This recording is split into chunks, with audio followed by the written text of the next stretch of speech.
If so, we'll call this meeting of the KDA to order. Copies of agendas, at least. Thank you. So pledge allegiance. I pledge allegiance to the flag of the United States of America and to the republic for which it stands, one nation, under God, indivisible, with liberty and justice for all. I'm gonna run away. Don't let that 80 and that tablet lead you down the primrose path, because I know it ain't. There, Gary. I'll be checking on you out there. Yeah, come on out, I got some stuff to show you. Okay, sounds good, Mike. That will see you, Mike. Is this mine? Yeah, yours. I think so. It's not mine. All right. Did you talk to? Okay, so let me Just a big scanner. Holy word. With bullet.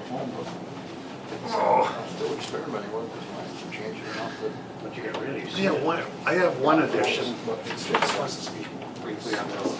Yes, absolutely. Should we do it on KDE? Or we can just move public comment up to the front. Perfect. Let's do that. Under regular business.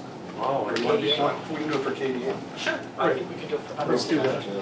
All All right. Move it up to the front. Come on up here. We're gonna, first item of business, approve the agenda. We have one addition, and it's on the dialysis center. That's why Missy was here. We can do it under public comment. Wouldn't even have to add it to the agenda. You guys are okay with that? Yep. All right, good. So we'll take public comment first. And Missy, why don't we turn it over to you? Okay, so I'm back again. You guys probably remember my story when I came. I don't remember when that was, I guess last year sometime, but since I've come, you know, my situation is still the same. My dad can't drive my mom at all now, so it's really hard still trying to find people to take her. I'm sorry, you know, guys. But it's just still such a travesty. Like, I mean, so getting a volunteer network together to drive just really didn't go anywhere, so that's really hard. But when I left here, I started doing some research about, like, just wondering what would it take to have Fresenius come here, or DaVita, like, what does it take to get a dialysis clinic in a rural community. And I found a nonprofit dialysis clinic out of Tennessee called Dialysis Clinic Incorporated. And I sent her an email on a whim, kind of just asking what does it take to establish a dialysis clinic in a rural community. And she called me, and I just told her my story, and she told it to her founder, and he's interested in our story, and he's interested in our community. So we've been communicating back and forth for several months now, and they went through the state, and they've got their permit now approved for like home dialysis and education, and now the state is helping them too, as well as far as so what they want to do, because our population is so extreme and remote. They are talking about being able to set up like a self-care dialysis unit in town somewhere, and that would be like they help educate the patient, and the patient kind of does their own thing, and they have a partner, like maybe it's my dad that helps, or maybe in this it could be a non-traditional partner too, like a church member or something like that, and they get training, and it's still staffed by a nurse. And then at some point, you know, if our patient census built up, that could morph into a freestanding center or whatnot. But so some of the hurdles that we're running into is space. They need 1,200 to 2,000 square feet of space, ground level, that's handicapped accessible. And I've reached out to the hospital, and the hospital is saying they have no space. Good Samaritan Center, they want to partner with them because that would be a great niche for them, but they have no space. Essentia has no space. I mean, essentially all the places that would be good for it to be at, I've reached out, and they're saying that they have no space, which is frustrating, obviously, because I feel like this is the first time that a company is willing to entertain the idea of coming here. So I just feel like if it comes down to space. And so the last email she sent me, when we were just trying to get something in writing, and no, I'm just going to read to you what she said to me. So they want to know the date and time of our next community meeting, and I told her it would be either today or the 19th. She's going to try to get Dr. Johnson to be able to Skype with us on the 19th. They'd like to come up here and like put their feet on the ground before October 19th, before the snow comes, and meet with people or committee. They said probably like 10 people the most, to be productive. And then they have some questions that they need help to get answers to. Like, they want to know how many people are driving elsewhere to get dialysis, and how many people have moved away that might come back. They said a freestanding unit will require partners. Can we get a commitment from the community to do that? We know that a freestanding self-care unit is not exactly what you want because it still asks the patient to help out in his or her dialysis and have a partner. But we feel that this may be a step in the right direction. We'd be able to keep people in the area and they can learn about their treatment. We need to know that your mom and others will try this therapy and have a partner. Dr. J can explain why this is important. We may also see a self-care unit morph into a full freestanding hemodialysis unit, but we have to build up the patient census to make it work. Then they said, what resources can the community contribute? Starting a unit in this remote area will be extremely difficult. Is the community willing to help us find or build out 1,200 to 2,000 square feet of space? What can volunteers do? What resources do we have to pull from? I've already told Dr. J about the great community support. Everyone has provided information. Everyone is willing to help. It's one thing to get the ideas in, and then we have to move to the phase that requires work and resources. We need land or an established space to renovate. We did speak with Steve Trudeau of Kraus Anderson Construction, and he let me know that it's approximately $165 per square feet for a remodel. So they're looking at $198,000 to $330,000 before any supplies are purchased. Do we have any tradesmen in the area who would volunteer their time to help build this out? And then asking when is a good meeting date for October. So I guess I'm just coming because I'm hoping that we can work together to either find a space or land, or like, I don't know, is there something that we can do to help make this happen? I don't know what to do next. Yes. Again, for the board's information, and we've involved Jenny to some extent too. The problem is that this isn't something she can do on her own. Yeah. I guess the reason I told her it's time to come to the board is to ask you gentlemen, are you willing to be a part of this, or at least look into it? I mean, it'd probably have to go through to a committee, to go through the details, talk with a potential provider, and et cetera. But we're at a point where she can't go any further. I can't tell you how much I commend you for the efforts you put into this. Yeah. The county did look at this in the past. A couple of the roadblocks we ran into, we can't go out and determine how many people. We'd have to ask them to volunteer to tell us that they're on dialysis treatment. So that was one of the hurdles we had. I can tell you we've had a lot of people that I know from my own district here, let alone the rest of the county, who've had to leave the area because of dialysis. Kirby Kennedy is a good example, and a great community person here with a lot of resources. We had to leave. I think that this will never happen unless the county gets involved, and my view of that is the county is the health board for Koochiching County. That's our other role. And so it seems to me that if anyone's going to be in position to try to make this a reality, we didn't make it last time. Commissioner Chuck Lepper, I can't tell you all the effort he put into this. And we just couldn't do it. But that was many years ago, and technology has changed now, and that's what some of the things you're talking about. And I guess I feel maybe it's time to look at it again, especially when we have such a strong advocate here that's willing to put her heart and soul into it, not only for the benefit of her family, but other families. And Cynthia Jackson, I talked to her last night, she said she'd be willing to join a committee, and Chuck said he would help as well. Chuck would be great. I've got a couple questions. Now in this area, I guess how many patients or people are going to be getting dialysis at one time? Is it one time, or is it going to be multiple? I don't know. I would assume they would start with one unit. I don't know. It would probably depend with what our patient census would be. But I did just email her today to say, like, how many patients do you need to start a self-care unit? Could you just start with one, or do you need more? And she said she thought they could start with one. She was going to ask Dr. Johnson to weigh in. I'm assuming as we have it, like, that's where the nephrologist then would start referring people to. So it really is like a win-win for everybody, because Sanford and Rain Lake Medical Center will gain some of those patients probably from Essentia if they were partnered with it. I mean, if it was attached to the nursing home, like, that would provide a great partnership for the nursing home, because right now, if you have to go into assisted living and you need dialysis, you have to go out of town. Well, we'll see, and the other question I was asking, you know, because you said 190,000 to rehab a place.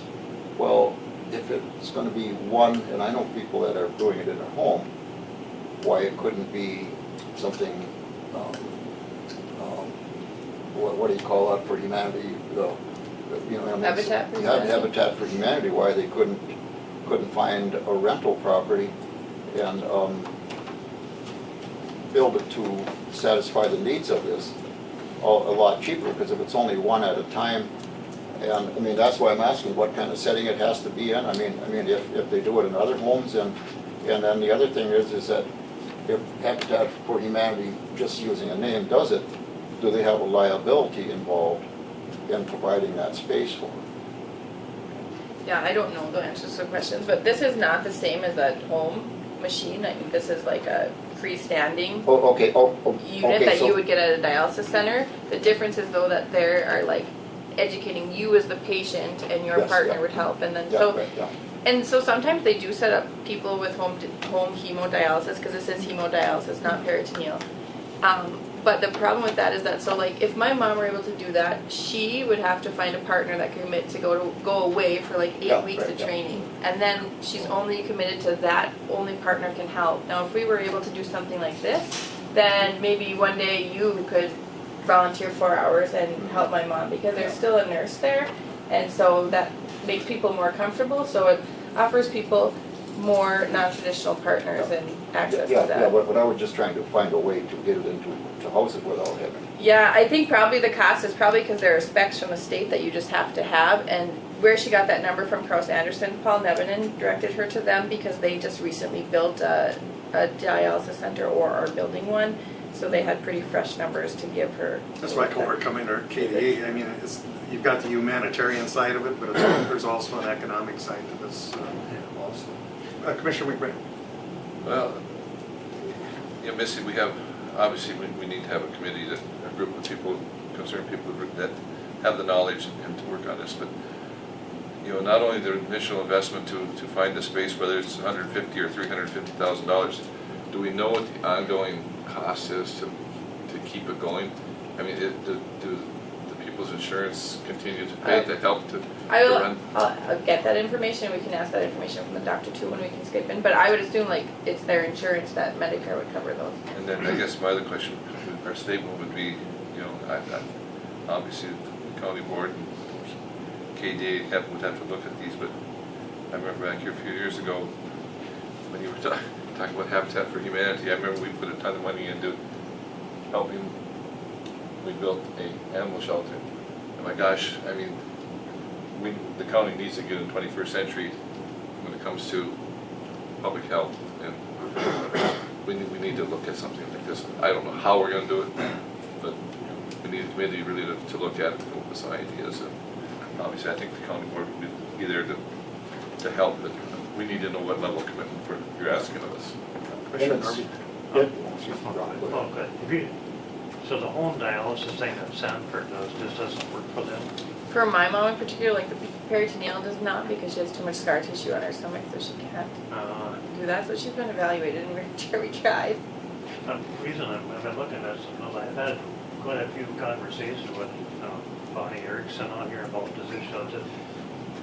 Finally, I got to the point where I said, well, if, like your mother doesn't want to, or for whatever reason can't manage it at home, why couldn't they set up a room at the hospital and use it? Have you had these conversations with her? Well, when I talked to Bonnie Erickson, I mean, the conversation was really that they didn't have space, that they were trying to get dialysis, but they didn't have space, and then she just said, like, what happens if those 9 people leave Evelyn? Then what happens to that community? And I guess my response to that is I'm not concerned about Evelyn, I'm concerned about International Falls. One of the things that when I asked her about having a room set up out there so that people like your mother wouldn't have to do it at their own house, I'll read you the response. It says, I have checked with this to see if it can be done in a clinic or a hospital, a room set up. And the response is it cannot because each patient needs their own unit. So you couldn't have a unit set up and have people go in and use the same unit. Each individual has to have their own unit apparently. So it can't be done at a room in a clinic or the hospital. Well, that can't be true because people share units all the time. Like when I drop my mom off in Evelyn, like Yeah. somebody's coming off that machine and she's But coming not out the of that home machine. dialysis type of unit. Oh, That's that's probably much different, yeah. Yeah. Yeah, I see what you're saying. But this is like actually a freestanding, like a center. Sure. Missy, on average, how often does a person need dialysis? Well, my mom has to go 3 times a week for 4 hours at a time. So 3 times a week, just putting, 600 miles. putting that in perspective, that's what, 2,500 miles a month in all kinds of weather. Yep. I mean, it's unbelievable we don't have this service here in the community. I mean, it's exhausting for just like somebody my age or younger really to travel 600 miles a month, but like when you're 80 and 76. And I'm going to tell you, like, so last time I was here, I told you that my dad had a stroke and he couldn't drive her. Then he started driving her again because, you know what, at the end of the day, he was a body and she had to get there. And so a few weeks ago, he took her and he had to actually drop my brother off at the airport in Hibbing because he was flying out. And when he came out of the airport, there was construction and he got turned around. And so 4 hours later, when my mom got off the machine, my dad wasn't there. And so she called him and she said, "Where are you?" And he said, "I'm just going through Bemidji." So he had been all day in the car, lost, ended up in Bemidji, had to drive back to Evelyn, and then drove her back home. The next day he slept for like 24 hours because he was so exhausted. And I mean, he would hate of her sharing these stories because I think that Yeah. as you get older and lose your independence, it's really hard. I talked to him last night. And he was driving the car. So I thought, so I asked him how it was going. He didn't really want to talk about it very much, but he was, you know, They're exhausted. It's like killing them. Yeah. They're exhausted. And I mean, dialysis is not a quality of life period, but then when you add travel to it, Yeah.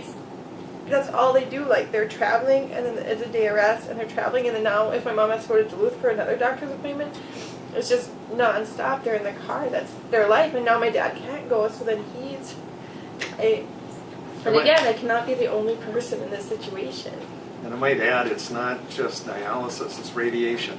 And how many people from this community have to do the same thing for radiation, which a lot of times can be even every day for a period of time. yeah, probably 6 weeks. I guess, and thank you, Missy. I mean, it's heartfelt, and I appreciate you being here. Yeah. I guess the question for the board is, would everyone be okay referring this to probably the management committee, I would think, or some committee to look into this? I think that's where the conversation should happen with this particular provider. Gather information. That may not be the only option either. And then the other issue is, how do we get a census of how many people are receiving dialysis or would be? You know, the issue of losing 9 people there again. You know, we're looking over this community. It's long overdue. Fort Francis has one. We even tried to hook up with that on the dialysis. It was just a mountain.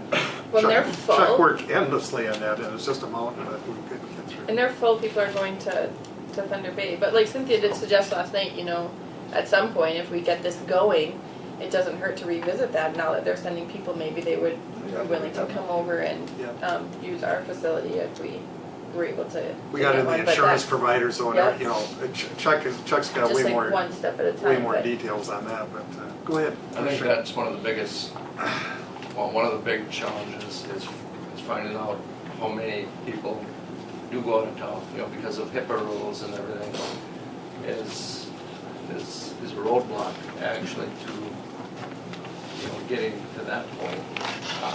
And Commissioner Lepper tried many times to get numbers and that, and, you know, he had it where people were calling him and that, to add them to the list of, but, you know, the hospitals and that can't share any information as to even numbers it wouldn't share.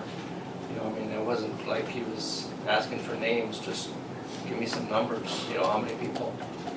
But, Yeah, there has to be a strategic plan, because even for the county, for example, or any government entity, and I'm thinking we have to be a candidate for grants here because we're remote location. I mean, we've done it before when no one said we couldn't. I think we could do it here. But the bigger issue is it has to be sustainable as a business plan, and that's, for us to invest that money, and that's the kind of information we need to put together so that we can present something, and especially if you're looking for grants, I love going down to St. Paul and looking for money, but you gotta have something to show them, that they know that their money is gonna be used wisely and continuously for the future to provide these services, so. Again, with Chuck's background in this, if he's willing to work with us, I think that's great. So I don't think we would need a motion on that, as long as everyone's comfortable just referring it to management committee, and we'll report back to the board and go from there. Ryan, I'm not trying to get you. No, I just think that we need to have, somebody needs to step forward and be the front person. That is us, it's us. And then we'll get a committee set up, but we do need to sit down with this company and have a hard talk, so we really understand what. I told them to give me a date that works for them, and then we could get the appropriate people to the table if we had enough time. Yep. Right. And I have some other ideas on locations. We're not done there yet either. So, and maybe if the county's working with the ones you've talked, but maybe we can still find a way to do that. So nothing's ruled out here, right? Last night at the referendum meeting, Cynthia Jackson had suggested to Bob Anderson that they add a section onto the hospital, since the city. Well, if the city's willing to take part in this too, that's helpful because. But again, this is county-wide for the county because it's not just Citizens International Falls. Right. I mean, this is throughout the county. So. Well, then will you stay in touch with us? Or I guess you've got a meeting coming up, you could let us know that, but I think in the meantime, we'd want to set something up, as Ryan said, where we can talk directly to the provider and committee and get some of these questions answered and some of the details.